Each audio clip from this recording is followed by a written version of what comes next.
Hey, everybody. Welcome to Bear Insider, Ultimate Insider Podcast. I am Mike Pawlawski, former Cal quarterback. And today we're talking about the Oregon State game. And it was a great win for the Bears. It was a week and a half ago. Bears have had a bye week in the meantime. But a great win for the Bears. Now, I want to start off by saying this is not the Oregon State that we were used to. And it's not to detract from the win. It is an Oregon State team that was hit with probably harder than any team in the country by the transfer portal last year in NIL and the Pac-12 breaking up and all of those things. So it was a different Oregon State team than we were used to seeing. That said, they were still number 2 in the country, I think number 2 or maybe number 4 in the country in terms of rushing. So really good at running the football. And they were number 1 in the country in terms of time of possession. So it's a football team that was doing the right things on offense to control football games. That said, their defense was not quite what it had been in the past. Physically, not quite the same unit that we had been used to seeing from Oregon State. They were still tough. They were still physical, still scrappy, but different bodies across the board. So I think a different team. I would, say they're playing about the level of a Mountain West team, kind of a mid-level Mountain West team right now. So that was the opponent. That said, the Bears did what they are supposed to do against that level of competition. They went out and won a game 44-7. And so that is a huge accomplishment for the Bears to be able to do what you were supposed to do in a game like that against that type of opponent. And I think it was good on both sides of the ball, offensively and defensively. And I think offense really showed up. Fernando Mendoza got quarterback of the week in the ACC, one of the National Players of the Week awards as well. He had a great game. His career game as a quarterback, 60-some-odd yards and 2 touchdowns, was really good. Took the pitch on the opening play, completely unscripted, improvised for the touchdown from the jet on the little swing route. And so he just showed what a headsy football player he is, how sharp he is at that position, how he can create at that position. And manage a team and lead and do all that. So really fun to watch him do that and to play extremely well. The key there was he got some time. He was able to, A, sit in the pocket, make some reads, go through progressions, but then B, when he didn't have guys open, he was able to create some time, create space, kind of extend the play, and then find the ball, find the open receiver. So I think he did a nice job there. I think Jack Andrews, once again, fantastic game, 6 catches in this game, and he has just really come on last several games. Corey Dyches was injured a few games ago.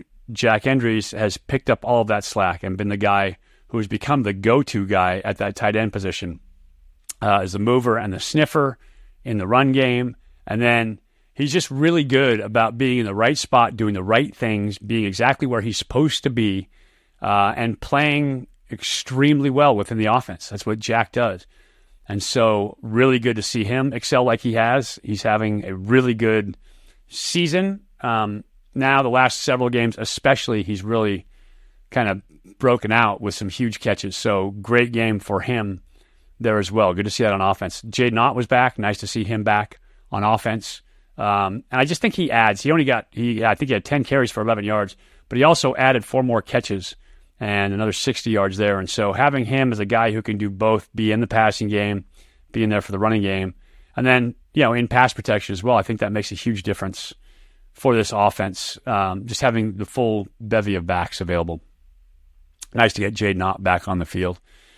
So overall, offensively, I think the Bears played well. I think they did a nice job in this game. Fernando especially had a great game, his career-high game, so proud of him there. Did some really good stuff on offense. Controlled the ball. Now that said, need to finish with touchdowns. 5 field goals is not the way you want to go. You want to finish with touchdowns. That's an extra 20 points, so it could have been 64 in terms of the score. And Bears didn't get that in. But, never look down your nose at a win. This is a good win. They put up the numbers on Oregon State on offense. Defensively, there was a concern that you lose Cade Uluave coming into this game, and he's out. Ryan McCulloch was out, and they're both out with injuries. And so you're thinking, okay, a couple linebackers out against a team that runs the ball really well, that possesses the ball, controls the ball, and that could be a problem. Well, the Bears handled their business in this game. They were really good in the front seven. I think the front four was very good in terms of being gap sound, the way they tackled the run, the way that they were in position to make plays. I think, obviously, between the pressure of the front and then good coverage in the back end, the Bears just confused Giovanni McCoy, the quarterback for Oregon State, who'd been pretty good all year long when you watched him on film. And so I think that the defense played very well together. Obviously, just allowing 7 points in this game is huge. Having the linebackers come in, both Hunter Barth and Liam Johnson, come in, fill in for Cade Olave, and play well. And you're not going to replace Cade. He's a dude who's just a really talented football player. But to come in and still play at a high level and to get that done is huge. I will talk with Coach Willcox in just a second about the new approach on defense, going with volume, meaning a long play call sheet. On offense, what you do is you start with your base offense, the things that you're going to do, and then you kind of add nuance, and you add plays, and you add calls, and you add routes, and you add motions and formations during the season. So you kind of, at the end of the season, you have this kind of body of work of an offense that you've built over the season, with each game adding new things to take advantage of what you're going to see in terms of coverage, or to add a different nuance or a different wrinkle to get to the things that you like so that you can take advantage of defense. Defenses, what they normally do is they game plan going into a game. They'll have their base package. This is what we do. This is who we are. But then they say, we're going to cut it down to these things. And on third down, we're going to call this play. On second and long, we're going to call this play. And they have these kind of preset calls and preset scripted defenses because you're basing it entirely on offensive tendencies and what other teams do. This year, Peter Sirmons, Coach Willcox, the defensive staff decided to go to more of a volume operation, meaning they were going to have the playlist like the offense has and all these things that you can get to. And when I first heard about it, I thought, ooh, that's going to add a lot of complexity. And complexity when guys are trying to play fast is tough. But it's a huge benefit to be at Cal, to be at a school like Cal where you have really, really sharp dudes. And so they were able to handle it. And defense has been playing at a pretty high level all season long, even with this volume approach. And so it's good to see that it worked out. It was obviously the right plan. And it's nice to see that the Bears can be creative on defense when they need to be. And in fact, I got to listen to Coach Sirmons speak yesterday, and he was talking about calling 11 different defenses on 12 third down calls. And so they held the Beavers to 1 for 12 on third down. That's a huge defensive stat. And so having that, giving different looks on defense to an offense that's trying to figure you out in that third down territory, that third down situation, is tough on an offense, because what you normally do is you figure out a play, you figure out, okay, defense is going to do this to us when we go into third and short, and they're going to give us this look. And so you call a play that leverages that defense. And once you've got them kind of pinned down in terms of what they're going to do, now you've got an answer for that third down play call. Well, if you're getting 11 different defenses in 12 calls, you can't pin them down to anything. And so it's hard to figure out where you're going to create the leverage, how you're going to manipulate the defense to get a guy open for that first down play. So hats off to them for being able to handle that complexity, that volume, and still play efficiently, play fast, and play physical, which is usually where you lose it when you add a lot of thinking to the game. So defense really good. Special teams, I thought the Bears, obviously Derek Morris, 5 for 5 on field goals in this game, very good. You don't want to be kicking field goals. You want to be scoring touchdowns. But to come back off that NC State game and then to be successful in the kicking game like he was, it shows a lot of resilience. And so good job to him, young kicker, coming in and putting his foot in the ground, planting his flag, saying I can come back from that. And so I don't know what his ratio is right now, but I think he's 8 for 9 in field goals. The one obviously is the NC State field goal, but But so very good in terms of field goal kicking right now, percentage-wise, and good to see him be 100% in this game. So that's my take on that Oregon State game. But right now, we're going to talk to Coach. Joining me now, head coach Justin Wilcox. And Coach, you've had a bye week on now, and you've been able to review that Oregon State film. Looking forward to Wake Forest. Where's the team at right now with this time and this prep ahead? Yeah, it was a good win against Oregon State. Probably our most complete game when you add in offense, defense, and special teams. So it was really good to see some guys step up in the absence of others.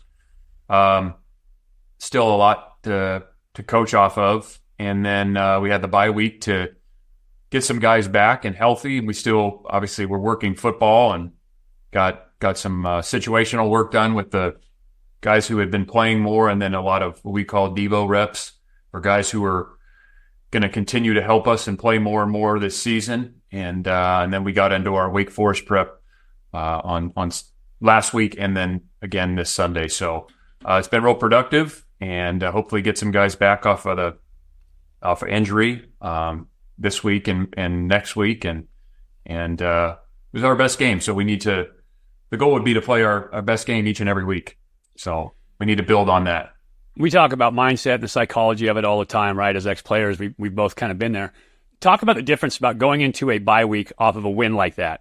What a difference it makes in terms of players' enthusiasm, how they're feeling, how that energizes practice.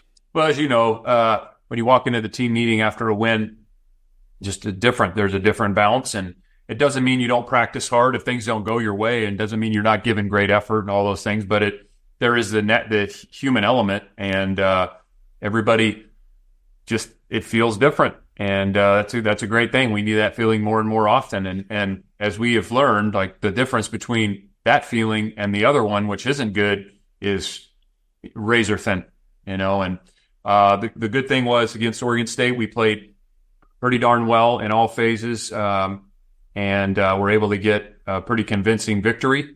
And that's a good thing to see, and still be able to coach off of it. But it does give you a little energy, and it was good for the team, good for the players, good for the coaches and everybody to catapult you into the bye week. Yeah, so let's talk about that Oregon State game. You talked about it. Defense has been pretty solid all year long. Let's talk about it on the offensive side of the ball. A couple things that really stood out for me is Fernando Mendoza actually – he had some time to throw, and when you give him time in the pocket, or he can create a little bit, now all of a sudden you start to see those bigger passing numbers. He had the best game of his career in this game. Talk about pass protection, the offensive line. Is it something that you guys are doing differently? Is it matchups? What was the difference in that game?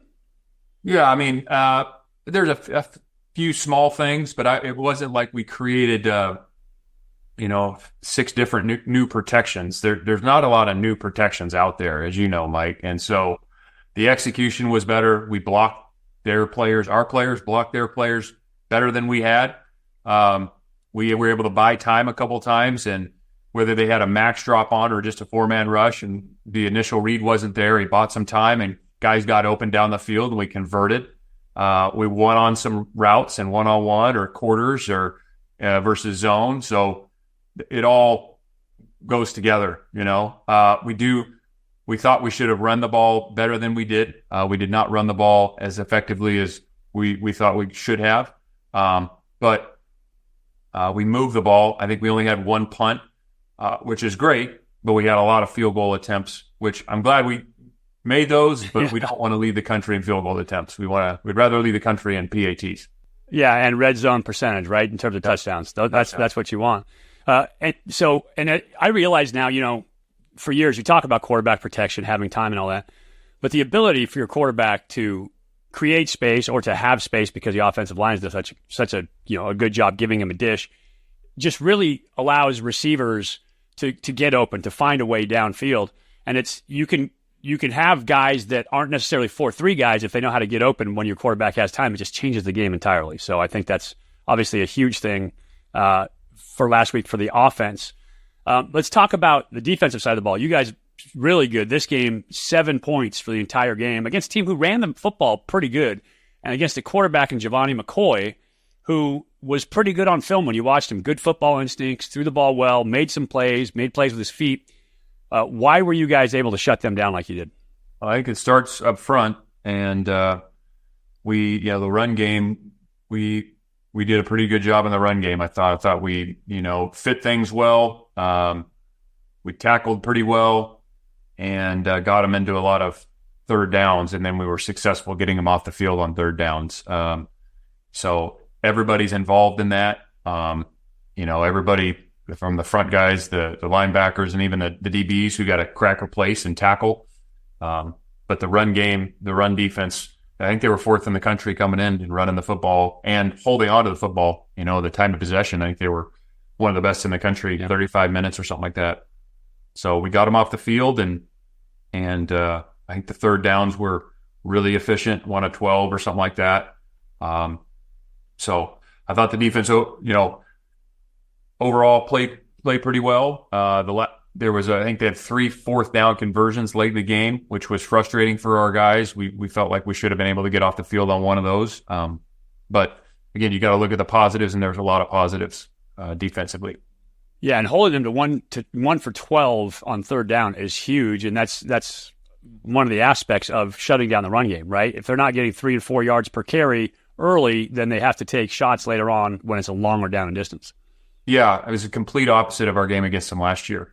Last year, their third and fourth downs were, they converted almost all of them, and they were all 3rd and 1, 3rd and 2, 4th and 1.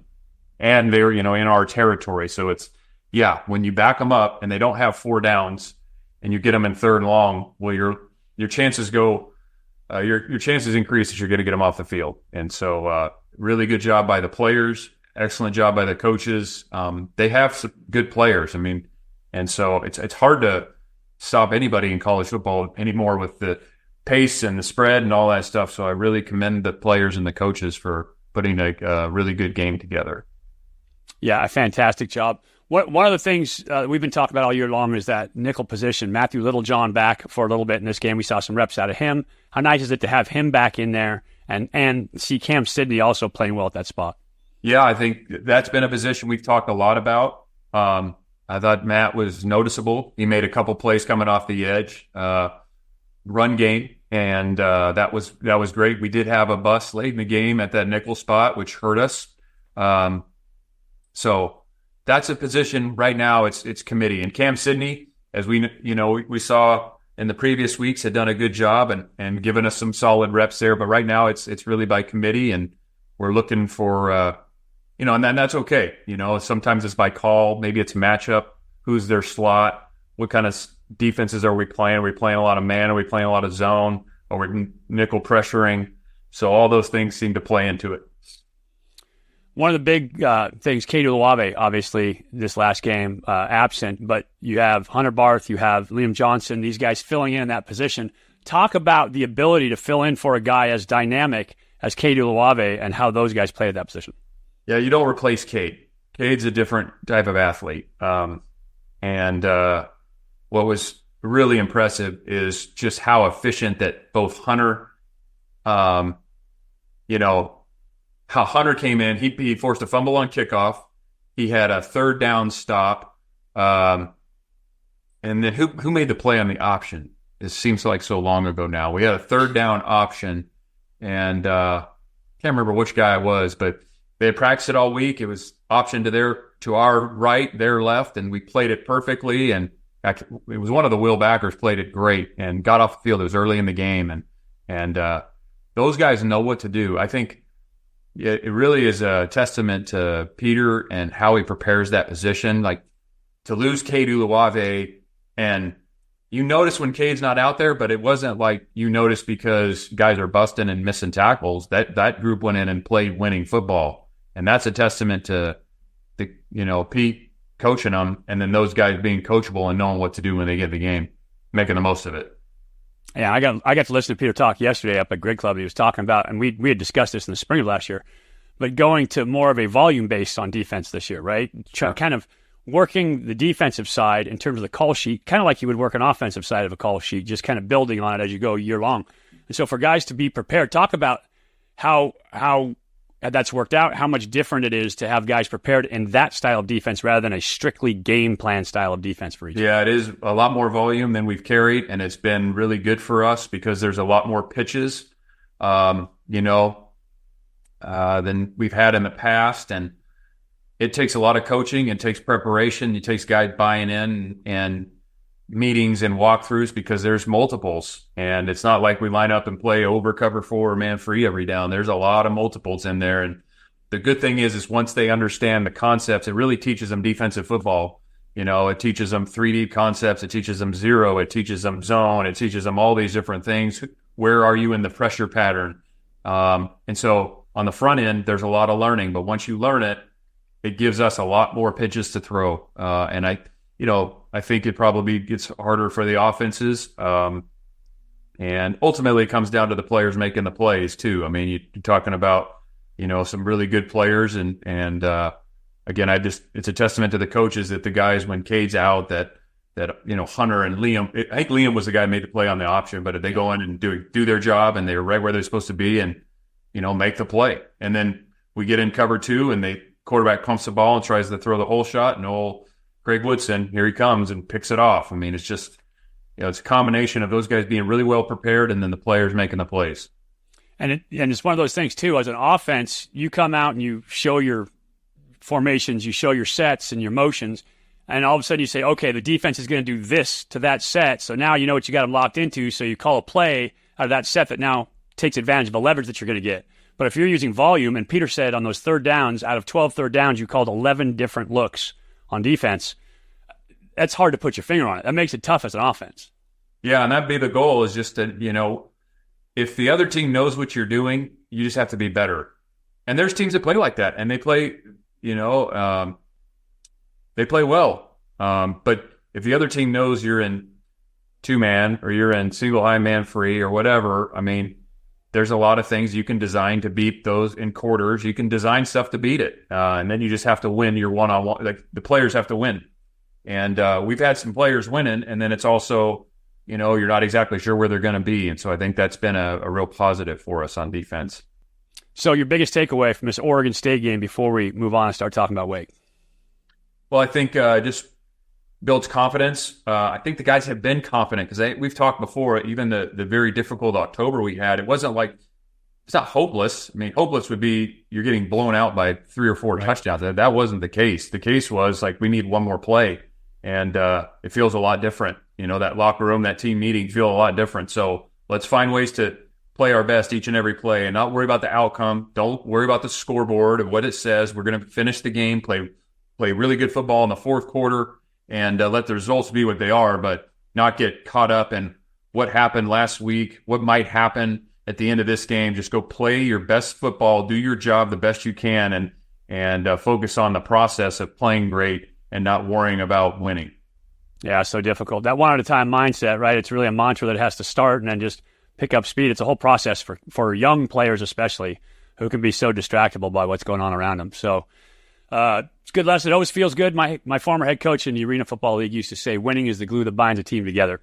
And so wins definitely help you pick up energy, pick up motivation, kind of get guys refocused on what you're doing.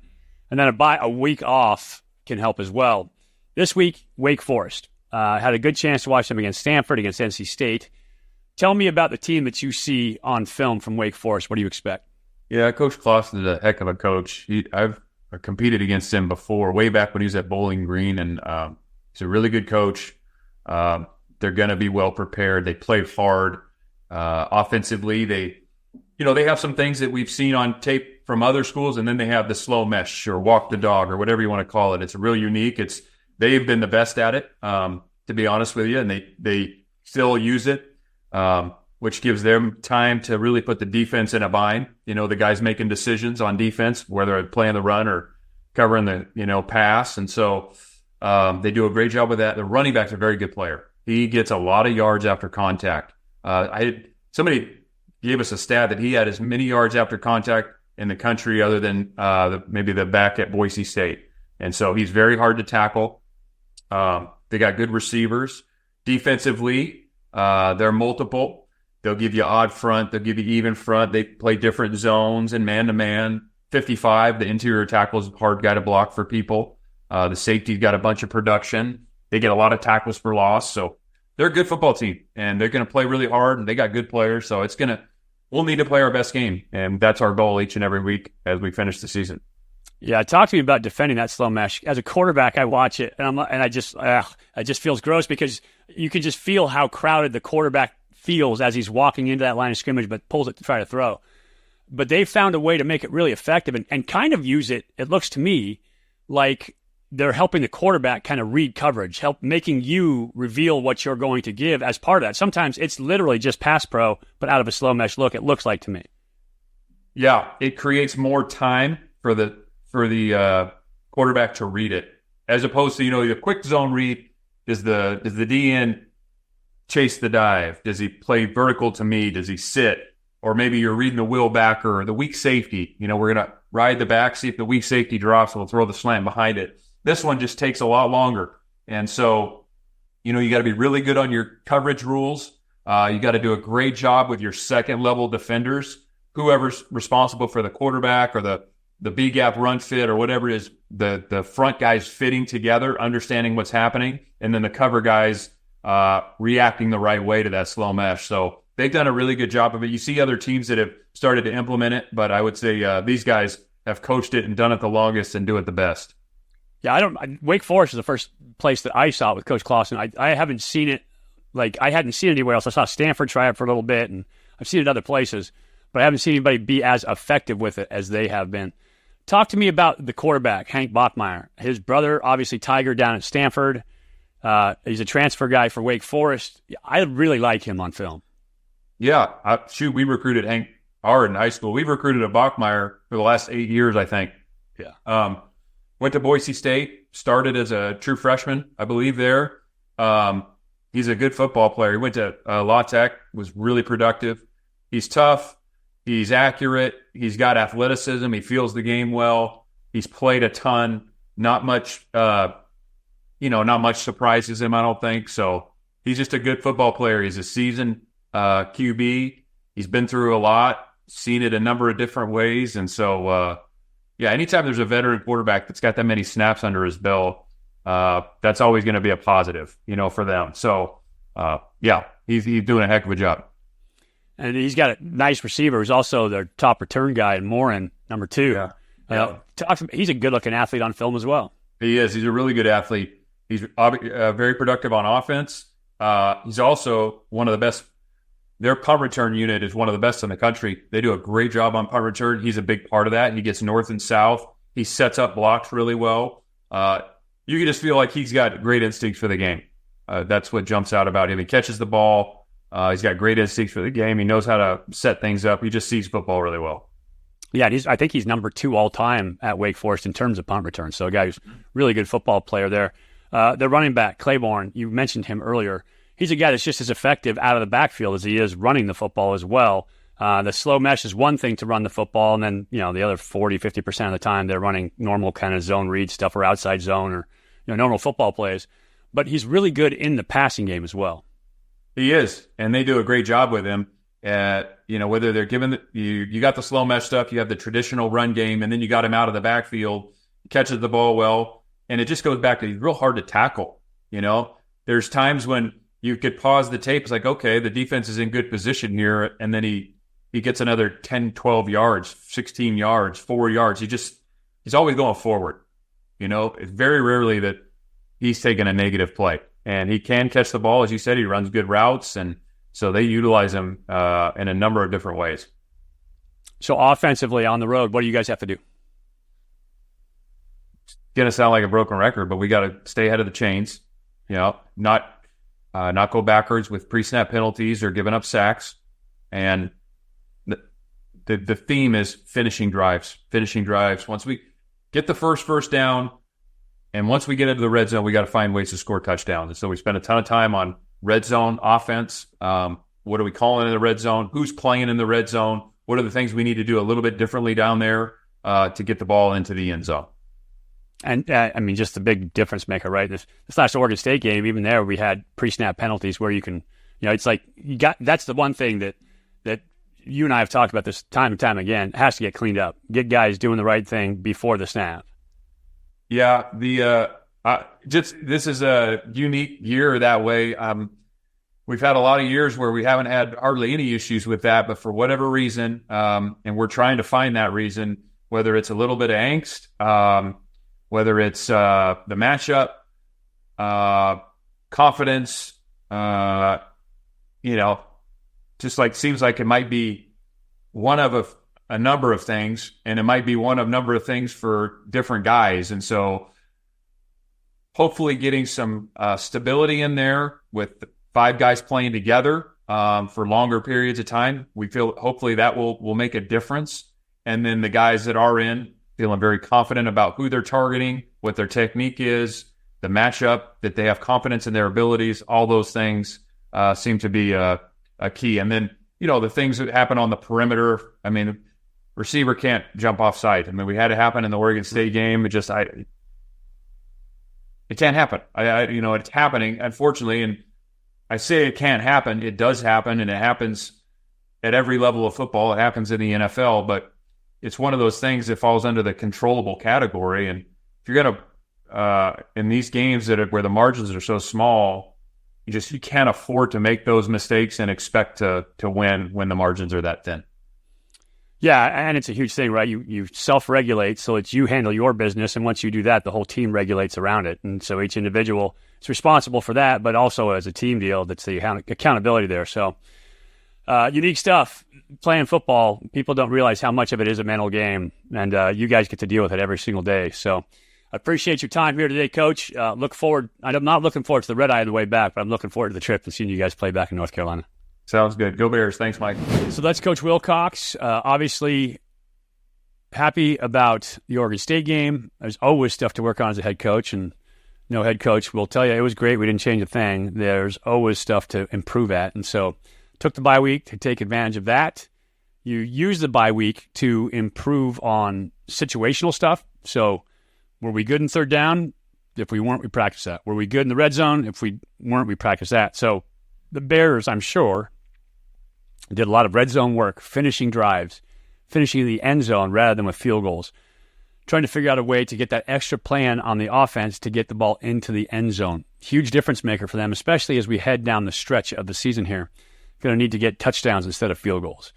So that was a huge piece of it. It can be defense. Obviously, third downs were great in this game on defense, but working third down defense or first down defense or blitz pressure defense, whatever it is, you work those situationals during bye weeks that you don't get a chance to work as often during the regular season because you have to game plan and get your reps in for that game. The other thing you do is you rehab. You get your injured players some rest. You get your injured players into the training room. You find a way to get those guys back on the field after this bye week. Sounds like we could see Cade Uluabe coming back as well as Ryan McCullough coming back. That's a huge one for the Bears. Tobias Merriweather stands a chance to play in this game, so that's huge as well. And then Corey Dyches. So getting some bodies back in this game would be huge for the Bears just to have the depth and to have some more playmakers on the field. It makes a huge difference. Obviously, Siowape Vadakani is a huge one for the Bears. Having him back out there and playing well, important as well. So they're going to try to get the offensive line all set up, healthy, get the linebacker core set up and healthy, right? Get some receivers back. If you can get those bodies back during the bye, it's huge. And so it's a good week to do it. Hopefully we'll see some of those guys on the field. And then finally, you clean up all the little things, the procedural things that you do with your team that maybe as coaches you don't get a chance to do during the regular season. But just all the procedural things, meetings, timing, sidelines, whatever it is, you figure out those procedural things, you clean them up so that you go into the final stretch of the season dialed in for what you need to do.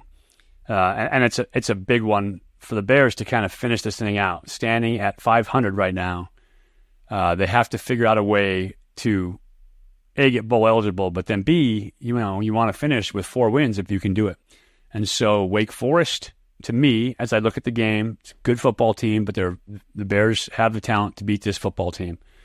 And then you've got Syracuse coming up. Syracuse, again, good football team, but I think the Bears have the talent to beat Syracuse. I think they have those two games. Big game. Everybody always says it's a crapshoot. And I love Troy Taylor, but Stanford's not very good right now. And so that's another one that you should get a win in those games. And so 3 very winnable. SMU looks pretty good right now. They're pretty solid. And so it could come down to that game as well. Bears have to find a way to put it together for all those games. The mindset, getting their bodies right, getting the structure of the offense and the defense right, figuring out a way to finish on everything that they do.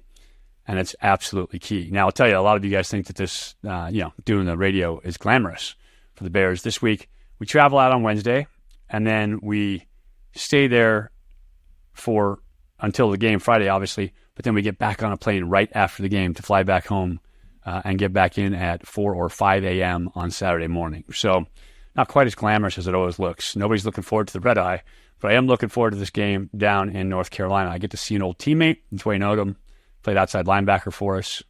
And then also some good friends. My good friend Richard Formato is down there as well. Get to see some people that I love and some former teammates. It's always good. And get a trip back to North Carolina. So anyway, hopefully the Bears get one this week. I appreciate all you guys watching. By the way, update on the book, Everyday Great. I thank everybody who went and purchased a copy of the book. It has been a bestseller. So since the Kindle came out, it's been on the bestseller list for 4 weeks straight.